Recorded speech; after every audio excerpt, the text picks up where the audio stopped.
আচ্ছা, একটু কল্পনা করা যাক। সকালে ঘুম থেকে উঠে খবরের কাগজে দেখা গেল বৈশ্বিক জ্বালানি তেলের দাম ব্যারেল প্রতি $120 গিয়ে ঠেকেছে। আহ এটা কিন্তু এখন আর শুধু কল্পনা নয়। একদমই। বিশ্বজুড়ে মূল্যস্ফীতি লাফিয়ে লাফিয়ে বাড়ছে। মানে বাজারের নিত্য প্রয়োজনীয় জিনিসপত্রের দাম রীতিমতো আকাশ ছোঁয়া। আর ঠিক এই সময়ে রাশিয়ার পররাষ্ট্রমন্ত্রী সার্গেই লাভরভ বর্তমান বৈশ্বিক পরিস্থিতিকে সরাসরি তৃতীয় বিশ্বযুদ্ধের সাথে তুলনা করছেন।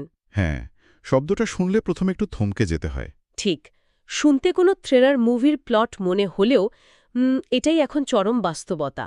একটা নির্দিষ্ট অঞ্চলের সংঘাত কিভাবে যেন চোখের পলকে সাধারণ মানুষের রান্নাঘর থেকে শুরু করে প্রাত্যহিক যাতায়াত ব্যবস্থার একদম ভেতরে ঢুকে পড়েছে। আজকের এই গভীর বিশ্লেষণে আমরা ঠিক এই আন্তঃসংযুক্ততার বিষয়টি বোঝার চেষ্টা করব। আর এই যে আঞ্চলিক সংঘাতের বৈশ্বিক প্রভাব, মানে একে শুধু একটা ডমিনো ইফেক্ট বললে হয়তো পুরো চিত্রটা পুরোপুরি পরিষ্কার হয় না। তাহলে বিষয়টা আসলে কতটা গভীর? অনেক বেশি গভীর।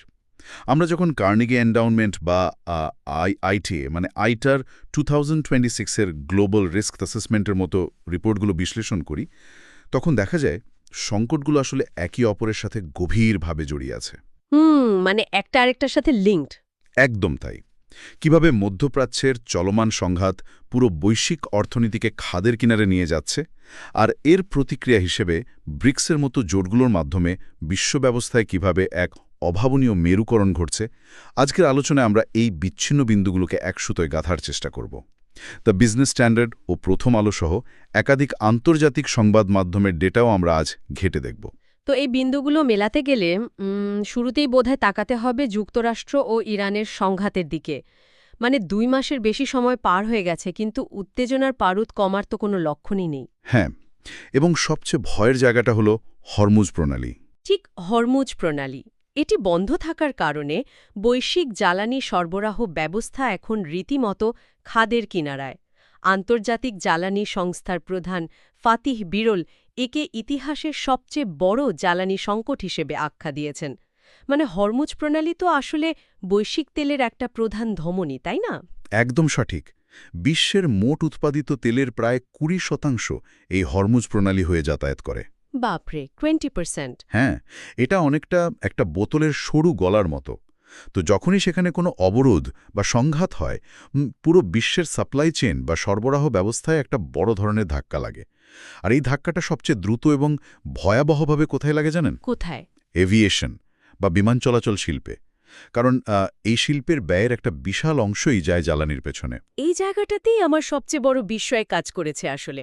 আমাদের হাতে থাকা তথ্য বলছে জেট ফুয়েল বা বিমানের জ্বালানির দাম গ্যালন প্রতি $2.24 থেকে লাফিয়ে একেবারে $4.51 গিয়ে ঠেকেছে।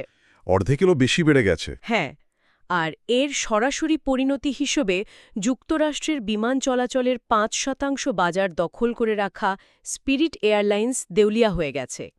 এটা এভিয়েশন সেক্টরের জন্য একটা বিশাল ধাক্কা। তো স্পিরিট এয়ারলাইন্সের এই দেউলিয়া হয়ে যাওয়ার ঘটনাটিকে খনির ভেতর থাকা সেই ক্যানারি পাখি বা বিপদের আগাম সংকেতের মতো মনে হচ্ছে আমার কাছে। হ্যাঁ, দারুণ একটা উপমা দিয়েছেন। মানে বাজেট এয়ারলাইন্সগুলো তো সাধারণত টিকে থাকার জন্য খুব সামান্য লাভের ওপর নির্ভর করে। তো মধ্যপ্রাচ্যের একটা প্রণালী বন্ধ হওয়ার কারণে যদি যুক্তরাষ্ট্রের এত বড় একটা এয়ারলাইন্স এত দ্রুত ভেঙে পড়ে, তবে পুরো বৈশ্বিক অর্থনৈতিক ব্যবস্থা আসলে কতটা ভঙ্গুর। এই ভঙ্গুরতা বা ফ্র্যাজিলিটি হচ্ছে বর্তমান বিশ্ব ব্যবস্থার সবচেয়ে বড় দুর্বলতা। সংঘাত এখন আর কোনো ভৌগোলিক সীমান্তে আটকে থাকে না। অর্থনীতি, বাণিজ্য, সাপ্লাই চেইন সবকিছু এক সুতোয় গাঁথা। আর ডেটাগুলোও কিন্তু সেটাই বলছে। হ্যাঁ, আইএমএফ ইতোমধ্যেই বৈশ্বিক প্রবৃদ্ধির পূর্বাভাস কমিয়ে 3.1% করেছে এবং মূল্যস্ফীতি 4.4% পৌঁছাবে বলে আশঙ্কা প্রকাশ করেছে। মানে সাধারণ মানুষের পকেটে টান পড়াটা কেবল সময়ের ব্যাপার। একদম। আর রাজনৈতিক দিক থেকেও যদি পরিস্থিতি বিশ্লেষণ করা যায়, যুক্তরাষ্ট্রের প্রেসিডেন্ট ডোনাল্ড ট্রাম্প হরমুজ প্রণালীতে মার্কিন নৌ অবরোধকে লাভজনক জলদস্যু ব্যবসা বলে উল্লেখ করেছেন। লাভজনক জলদস্যু ব্যবসা শব্দচয়নটা বেশ ইন্টারেস্টিং। কারণ যুক্তরাষ্ট্র সেখানে ইরানের পণ্য ও তেল আটকে দিচ্ছে, কিন্তু এই ধরনের দীর্ঘমেয়াদী সংঘাতের একটা অভ্যন্তরীণ রাজনৈতিক মূল্য আছে। সেটা কেমন? অর্থনীতিতে এর নেতিবাচক প্রভাব পড়ার কারণে খোদ যুক্তরাষ্ট্রেই ট্রাম্প প্রশাসনের জনপ্রিয়তা ৩৭% নেমে এসেছে। অথচ শুরুতে দাবি করা হয়েছিল যে এই সংঘাত খুব দ্রুতই একটা সমাধানের মুখ দেখবে, কিন্তু ইরান তো সম্প্রতি যুদ্ধবিরতির জন্য ১৪ দফার একটা প্রস্তাব দিয়েছে। হ্যাঁ, খবর এসছে ট্রাম্প প্রশাসন সেটি পর্যালোচনা করছে। তার মানে কি পর্দার আড়ালে পরিস্থিতি শান্ত করার একটা চেষ্টা চলছে বলে আমরা ধরে নিতে পারি? চেষ্টা হয়তো চলছে, কিন্তু ভূ রাজনীতিতে প্রস্তাব দেয়া আর তা বাস্তবায়নের মধ্যে বিস্তর ফারাক থাকে। উত্তেজনার পারদ কমার কোনো সুস্পষ্ট লক্ষণ বা গ্যারান্টি এখনও দেখা যাচ্ছে না। হ্যাঁ, সেটাই স্বাভাবিক। বরং সংঘাতের এই অচলাবস্থা বৈশ্বিক অর্থনীতিকে এমন একটা জায়গায় নিয়ে গেছে যেখানে লাভ ক্ষতির এক বিশাল মেরুকরণ তৈরি হয়েছে। এই মেরুকরণের বিষয়টা রীতিমতো একটা বিশাল বৈপরীত্য তৈরি করেছে আসলে। এই বিশৃঙ্খলার ভেতর দিয়ে কে হারছে আর কে জিতছে তার একটা খতিয়ান যদি দাঁড় করানো যায় তাহলে বিষয়টা অত্যন্ত মর্মান্তিক শোনায়। কিভাবে? মানে ক্ষতিগ্রস্তদের তালিকার একদম শুরুতে আছে ইরানের সাধারণ মানুষ। ৩৬০০ জনের বেশি মানুষ নিহত হয়েছেন, অর্থনীতি পুরোপুরি বিপর্যস্ত হয়ে পড়েছে। মারাত্মক অবস্থা। পরিস্থিতি এমন পর্যায়ে গেছে যে ইস্পাহান ইউনিভার্সিটি অফ টেকনোলজিকে তো রীতিমতো যুদ্ধ জাদুঘর বানানো হচ্ছে। অবিশ্বাস্য। লেবাননেও ২৫০০ জনের বেশি মানুষ প্রাণ হারিয়েছেন, আর এর প্রভাব গিয়ে পড়ছে মার্কিন ভোক্তাদের উপরও, যাদের ৩.৩% মূল্যস্ফীতির তীব্র চাপ সামলাতে হচ্ছে। হ্যাঁ, এটা তো গেল একটা দিক। আর ঠিক মুদ্রার উল্টো পিঠের দিকে যদি দৃষ্টি দিয়ে যায়, তবে কারা লাভবান হচ্ছে সেই চিত্রটা আরও চমকপ্রদ। মানে কেউ কেউ তো এই সুযোগে বিশাল ব্যবসা ফেদে বসেছে। একদমই। এই পুরো ডামাডোলের ভেতর জীবাশ্ম জ্বালানি বা ফসিল ফুয়েল কোম্পানিগুলো, যেমন ধরুন শেভরন বা শেল, তারা তেলের দাম বাড়ার কারণে $৯৪ বিলিয়ন মুনাফা করতে যাচ্ছে। $৯৪ বিলিয়ন, এটা তো বিশাল অঙ্ক। শুধু তেল কোম্পানি নয়, সমরাস্ত্র নির্মাতাদের ব্যবসাও এখন রমরমা। বিশ্বব্যাপী সামরিক ব্যয়ের রেকর্ড $২.০৯ ট্রিলিয়ন পৌঁছেছে। $২.০৯ ট্রিলিয়ন? হ্যাঁ, যা কিনা স্নায়ুযুদ্ধের পর সর্বোচ্চ। রাশিয়াও এই সুযোগে বিশাল লাভ করছে। তাদের তেল বিক্রি থেকে আয় দ্বিগুণ হয়ে মাসে $১৯ বিলিয়ন দাঁড়িয়েছে। বাপরে! আর চীন তো এই পুরো সময়টায় নিজেদের জ্বালানি মজুত সুরক্ষিত রেখে কূটনীতিতে সবচেয়ে বড় লাভবান হিসেবে নিজেদের প্রতিষ্ঠিত করছে। মানে যারা অস্ত্র বানাচ্ছে আর যারা তেল পাম্প করছে তারা এই সংকটে ফুলে ফেপে উঠছে, আর বাকি বিশ্বকে এই ধ্বংসযজ্ঞের চড়া মূল্য চোকাতে হচ্ছে। ঠিক তাই। এটা তো এক ধরনের কাঠামোগত প্রহসন। সাধারণ মানুষের জীবন এবং জীবিকা বিপন্ন করে কিছু নির্দিষ্ট কর্পোরেশন এবং রাষ্ট্র নিজেদের পকেট ভারী করছে। এটাকে আবেগের জায়গা থেকে কাঠামোগত প্রহসন মনে হলেও অর্থনৈতিক দৃষ্টিকোণ থেকে এটি আসলে পুঁজির এক ধরনের পূর্বনির্ধারিত স্থানান্তর। একটু বুঝিয়ে বলবেন? আইটার ২০২৬ সালের ঝুঁকি মূল্যায়নে এই বিষয়টা খুব নিখুঁতভাবে বিশ্লেষণ করা হয়েছে। যখন বিশ্বে সামরিক ব্যয় বাড়ে, তখন অর্থনীতি থেকে পিস ডিভিডেন্ড বা শান্তির লভ্যাংশ হারিয়ে যায়। এই পিস ডিভিডেন্ড বা শান্তির লভ্যাংশ বিষয়টা যদি একটু সহজ করে বলা যায় সবার জন্য। অবশ্যই। পিস ডিভিডেন্ড হল সেই অর্থনৈতিক সুবিধা যা কোনো দেশ যুদ্ধে ব্যয় না করে শিক্ষা, স্বাস্থ্য বা অবকাঠামোতে বিনিয়োগ করলে পায়। আচ্ছা, বুঝতে পেরেছি। তো যখন $২.০৯ ট্রিলিয়ন শুধু অস্ত্র বানানোর পেছনে ব্যয় হয়, তখন সেই বিপুল পরিমাণ অর্থ মানব কল্যাণের অন্যান্য খাত থেকে সরিয়ে নেওয়া হয়। এর দীর্ঘমেয়াদী ফলাফল আরও মারাত্মক। যেমন ইউক্রেনের উদাহরণটা টানা যেতে পারে। ইউক্রেন একদিকে মার্কিন অস্ত্র সরবরাহ হারাচ্ছে, কিন্তু এই যুদ্ধের সুযোগে তারা বাধ্য হয়ে নিজেদের ড্রোন উৎপাদনে এতটাই জোর দিয়েছে যে তারা এখন রীতিমতো একটি ড্রোন সুপার পাওয়ারে পরিণত হয়েছে। মানে নিজেদের প্রয়োজন মেটাতে গিয়ে তারা পুরো একটা নতুন ইন্ডাস্ট্রি দাঁড় করিয়ে ফেলেছে। একদম। এর মানে হল সংঘাত শুধু ধ্বংসই আনছে না, বরং নতুন নতুন সমরাষ্ট্র প্রযুক্তির জন্ম দিচ্ছে, যা ভবিষ্যতের জন্য আরও বড় ঝুঁকির কারণ হতে পারে। হ্যাঁ, আর যখন পুরো বিশ্ব একটা অর্থনৈতিক এবং সামরিক অস্থিরতার মধ্য দিয়ে যাচ্ছে এবং পশ্চিমা বিশ্ব এই ব্যবস্থাটি নিয়ন্ত্রণ করছে, ঠিক তখনই গ্লোবাল সাউথ বা দক্ষিণের উন্নয়নশীল দেশগুলো কিন্তু হাত গুটিয়ে বসে নেই। না, তারা মোটেও বসেনি। তারা এই বর্তমান কাঠামোর বিকল্প খুঁজছে। আর ঠিক এখানেই ব্রিক্স জোটের এক অভূতপূর্ব সম্প্রসারণ ঘটছে। কার্নেগি এন্ডাওমেন্টের প্রতিবেদন থেকে দেখা যাচ্ছে মূল ৫ সদস্যের সাথে নতুন করে যুক্ত হয়েছে মিশর, ইথিওপিয়া, ইরান, সংযুক্ত আরব আমিরাত এবং ইন্দোনেশিয়া। হ্যাঁ, আর অপেক্ষামান তালিকায় আছে নাইজেরিয়া, সৌদি আরব, তুরস্ক, সেনেগালের মতো দেশ। এই সম্প্রসারণের ব্যাপ্তিটা তো বিশাল। বিশাল, মানে এই জোট এখন বিশ্বের ৪৫% জনসংখ্যা, ৩৫%-এর বেশি জিডিপি এবং বৈশ্বিক তেলের ৩০% নিয়ন্ত্রণ করে। এটা তো পশ্চিমা বিশ্বের জন্য একটা বড় অ্যালার্মিং ব্যাপার। একদম।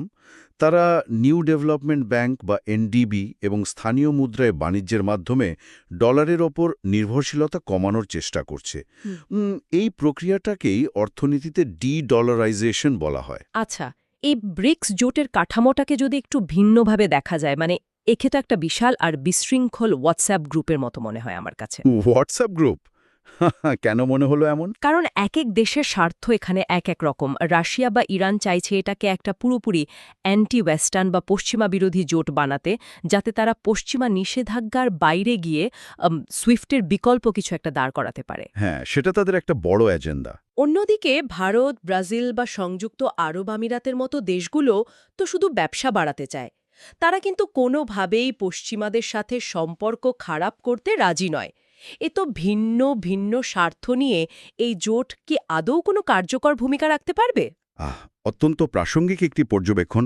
হোয়াটসঅ্যাপ গ্রুপের উপমাটা এখানে বেশ খাটছে, তবে এর ভেতরের সমীকরণগুলো আরও জটিল। আচ্ছা।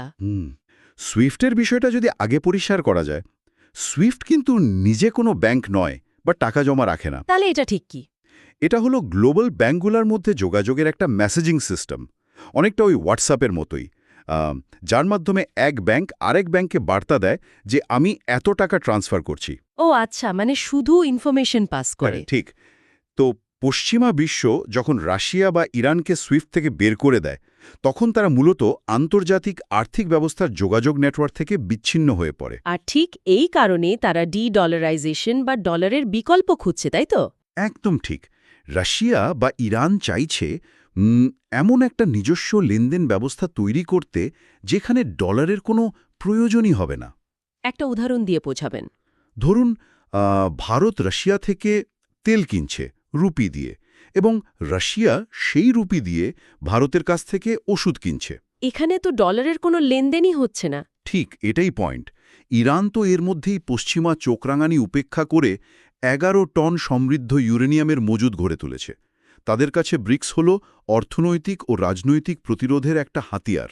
কিন্তু ভারত বা ব্রাজিলের মতো দেশগুলো তো এই কট্টর পশ্চিমা বিরোধী চিন্তাধারায় বিশ্বাসী নয়। তাদের অবস্থান তাহলে কি? কার্নেগির প্রতিবেদন ঠিক এই সূক্ষ্ম বিভাজনটাই তুলে ধরেছে। ভারত, ব্রাজিল, সংযুক্ত আরব আমিরাত বা নতুন যুক্ত হওয়া ইন্দোনেশিয়া পশ্চিমাদের সাথে সম্পর্ক বজায় রেখেই নিজেদের কৌশলগত অবস্থান শক্ত করতে চায়। মানে দুই কূলেই তারা তাল মেলাতে চাইছে। হ্যাঁ, ভারত কখনোই চাইবে না জোটটি পুরোপুরি চীনের নিয়ন্ত্রণে চলে যাক বা কট্টর পশ্চিমা বিরোধী হয়ে উঠুক। তাই সামগ্রিকভাবে ব্রিক্সকে কোনো পশ্চিমা বিরোধী জোট বলা ভুল হবে। তাহলে এটাকে কি বলা যায়? বরং এটি একটি বহুমেরু বা মাল্টিপোলার বিশ্ব গড়ার সমবেত চেষ্টা।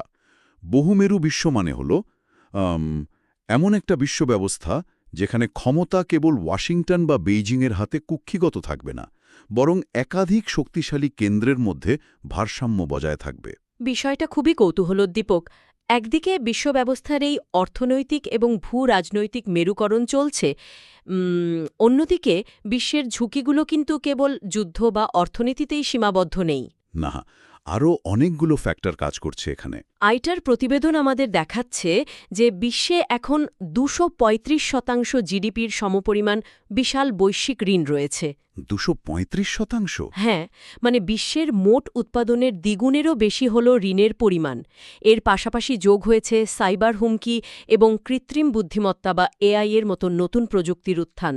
হ্যাঁ, এটা নিয়ে প্রথম আলোতে একটা বিস্তারিত প্রতিবেদন এসেছিল। ঠিক বলেছেন। প্রতিবেদন থেকে জানা যাচ্ছে ইউরোপীয় ইউনিয়ন বিশ্বের প্রথম এআই আইন বা এআই অ্যাক্ট পাশ করার চুক্তিতে পৌঁছেছে। এটা তো একটা যুগান্তকারী পদক্ষেপ। হ্যাঁ, যেখানে চ্যাট জিপিটি বা বায়োমেট্রিক নজরদারির মতো বিষয়গুলো কঠোর নিয়ন্ত্রণের আওতায় আসবে।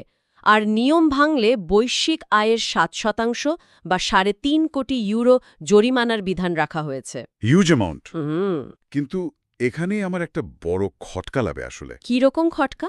একদিকে হরমুজ প্রণালী বন্ধ, জ্বালানি সংকটে এয়ারলাইন্সগুলো দেউলিয়া হয়ে যাচ্ছে, বিশ্বে ঋণের পাহাড় জমছে। সুদান থেকে শুরু করে কঙ্গো, রুয়ান্ডা এবং চীন, তাইওয়ানের মতো আরও অন্তত ৭টি বড় সংঘাত মাথাচাড়া দিয়ে উঠছে। হ্যাঁ, বিশ্বজুড়েই তো অস্থিরতা। আর ঠিক এই সময়ে দাঁড়িয়ে বিশ্বনেতারা এআই আইন নিয়ে এত ব্যস্ত। মানে বিষয়টা কি অনেকটা এমন নয় যে বাড়িতে আগুন লেগেছে আর আমরা ছাদের ফুটো মেরামত নিয়ে মাথা হামাচ্ছি? উপমাটা শুনতে বেশ যৌক্তিক মনে হলেও বৈশ্বিক ঝুঁকির ক্ষেত্রে এআই কোনো সাধারণ ছাদের ফুটো নয়। তাহলে কি?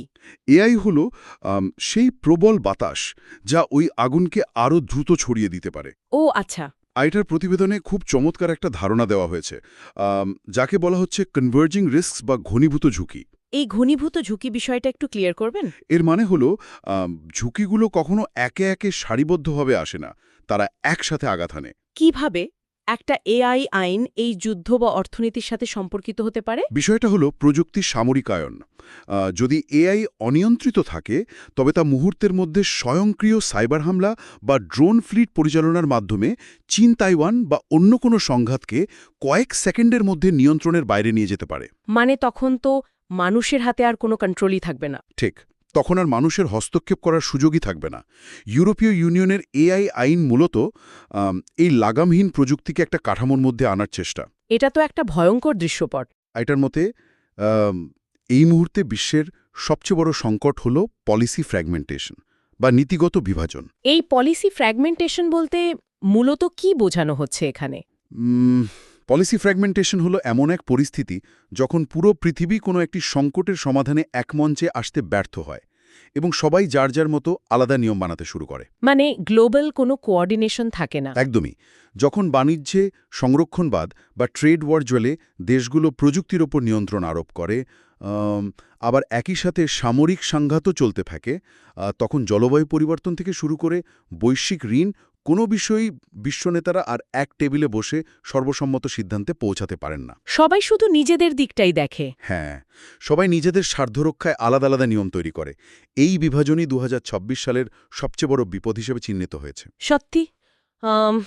পুরো বিষয়টা একসাথে চিন্তা করলে এই আন্তঃসংযুক্ততার বিশালতা আঁচ করা যায়। হ্যাঁ, একদম বিন্দুগুলো মিলে যাচ্ছে। আলোচনার শুরু থেকে এ পর্যন্ত যদি সূত্রগুলো মেলানো যায়, তাহলে বিষয়টা দাঁড়াচ্ছে এমন যে মধ্যপ্রাচ্যের একটা আঞ্চলিক সংঘাত যা শুরু হয়েছিল একটি নির্দিষ্ট ভূখণ্ডে, সেটি কিভাবে পুরো বিশ্বের জ্বালানি সরবরাহকে স্থবির করে দিয়েছে।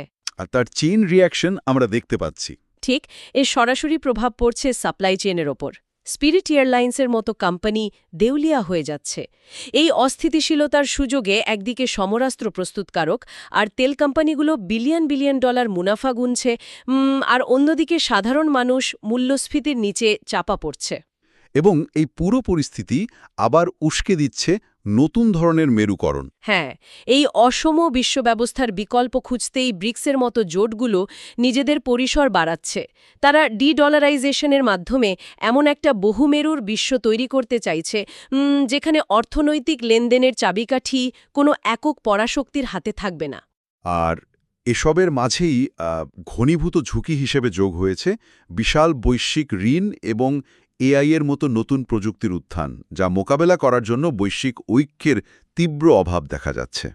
এখন মনে একটা প্রশ্ন আসতে বাধ্য যে এত সব উচ্চমার্গীয় ভূ-রাজনৈতিক জটিলতা নিয়ে সাধারণ মানুষের কেন মাথা ঘামানো উচিত? এটা খুবই ইম্পর্ট্যান্ট একটা প্রশ্ন। কারণটা কিন্তু খুব সহজ এবং সরাসরি। বিমানের টিকিটের দাম থেকে শুরু করে বাজারের চাল ডালের দাম, এমনকি ভবিষ্যতের কৃত্রিম বুদ্ধিমত্তা কিভাবে আমাদের ব্যক্তিগত তথ্যের নজরদারি করবে, সবকিছুই এই বৈশ্বিক পরিবর্তনের সাথে ওতপ্রোতভাবে যুক্ত। একদম, আমাদের দৈনন্দিন জীবনের সাথে। হ্যাঁ, দৈনন্দিন জীবনের বাজেট থেকে শুরু করে স্মার্টফোনের ডেটা প্রাইভেসি, কোনো কিছুই আসলে এই বৈশ্বিক সংঘাত আর ক্ষমতার পালাবদল থেকে বিচ্ছিন্ন নয়। আর ঠিক এখানেই আজকের এই গভীর বিশ্লেষণের সবচেয়ে গুরুত্বপূর্ণ দিকটি লুকিয়ে আছে। আমরা এমন একটা ঐতিহাসিক সন্ধিক্ষণে দাঁড়িয়ে আছি যেখানে দ্বিতীয় বিশ্বযুদ্ধ পরবর্তী পুরনো বিশ্ব ব্যবস্থা ভাঙছে, কিন্তু নতুন ব্যবস্থাটি ঠিক কেমন হবে তা এখনও পুরোপুরি রূপ পায়নি। একদম ঠিক। আর এই ভাঙা গড়ার খেলার থেকেই একটা অত্যন্ত কৌতূহলোদ্দীপক এবং হয়তো কিছুটা উস্কানিমূলক ভাবনার উদ্রেক হয়। সেটা কি? আলোচনার শুরুতে দেখা গেছে কিভাবে দেশগুলো অর্থনৈতিক নিষেধাজ্ঞার কবল থেকে বাঁচতে ডলারের বিকল্প খুঁজছে। ব্রিক্সের এই বিকল্প ব্যবস্থা এনডিবি বা স্থানীয় মুদ্রায় বাণিজ্যের চেষ্টা যদি সত্যিই সফল হয় এবং মার্কিন ডলার যদি ধীরে ধীরে তার বৈশ্বিক রিজার্ভ মুদ্রার একচেটিয়া আসন হারিয়ে ফেলে, তবে যুক্তরাষ্ট্রের কাঁধে থাকা $41.1 ট্রিলিয়ন বিশাল ঋণের কি হবে? এটি বর্তমান বিশ্ব অর্থনীতির জন্য সবচেয়ে বড় টাইম বম্ব বলা যায়। কারণ যুক্তরাষ্ট্র এত বিশাল ঋণ নিতে পেরেছে কেবল ডলারের উপর বিশ্বের নির্ভরতার কারণে। ঠিক তাই। পশ্চিমা বিশ্বও অর্থনৈতিক নিষেধাজ্ঞাকে এক ধরনের রাজনৈতিক অস্ত্র হিসাবে ব্যবহার করতে গিয়ে নিজেদের অজান্তেই কি উল্টো ডলারের আধিপত্যকে ধ্বংসের মুখে ঠেলে দিচ্ছে না? এই প্রশ্নটা সত্যি ভাবার মতো। এই প্রশ্নটাই আজকের বিশ্লেষণ থেকে সবার জন্য ভাবনার খোরাক হয়ে থাক। চারপাশের এই পরিবর্তনশীল বিশ্ব কেবল পত্রিকার পাতায় পড়ার বিষয় নয়, এটি আমাদের বর্তমান এবং ভবিষ্যৎকে প্রতিনিয়ত নতুন করে লিখছে। এই বদলাতে থাকা বিশ্ব ব্যবস্থা এবং এর পেছনের কারণগুলো নিয়ে আরও প্রশ্ন জাগুক, যারা শুনছেন তাদের মনে আরও গভীরভাবে বিশ্লেষণ চলুক, এই প্রত্যাশাই রইল।